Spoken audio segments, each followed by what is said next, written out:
কোরআন শরীফটাকে মুখের মধ্যে লাগান, চোখের মধ্যে লাগান, বুকের মধ্যে লাগান। খুদা কি কসম, এই কোরআন আপনার জন্য সুপারিশ করবে। কোরআন শরীফ পড়তে যদি না পারেন, যারা পারেন না তাদেরকে আমি বলবো কোরআন শরীফটা হাতে নিবেন, কোরআন শরীফের ধুলাগুলো মুছে গায়ের মধ্যে মাখেন। যেভাবে সেভাবে আপনি একজন ভাইয়ের গায়ে হাত তুললেন অথবা তার একটা জিনিস নষ্ট করে দিলেন, সে হয়তো জানে না, করলেন আপনি, তাকে জবান দিয়ে কষ্ট দিলেন, হ্যাঁ, তাকে বকাবকি করলেন, হ্যাঁ আজকে আপনার শক্তি আছে আপনি করতেছেন, এই শক্তি কি চিরজীবন থাকবে নাকি? সময় পাইলে এটা ঝাড়ু নিয়ে মসজিদ ঝাড়ু দিবেন। যে আল্লাহর হাবিব সাধারণ মসজিদ ঝাড়ু দিতেন, সে মারা যাওয়ার পরে বহুত দূরে খোঁজ খবর নিয়ে তার জানাজা শরীক হয়েছে।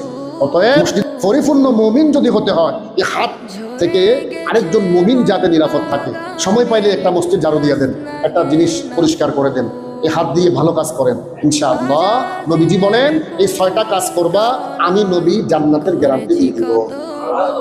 এই হাত দিয়ে মানুষের উপকার যদি করেন, ইনশাআল্লাহ এই হাতগুলো আপনার পক্ষে সাক্ষী দিবা।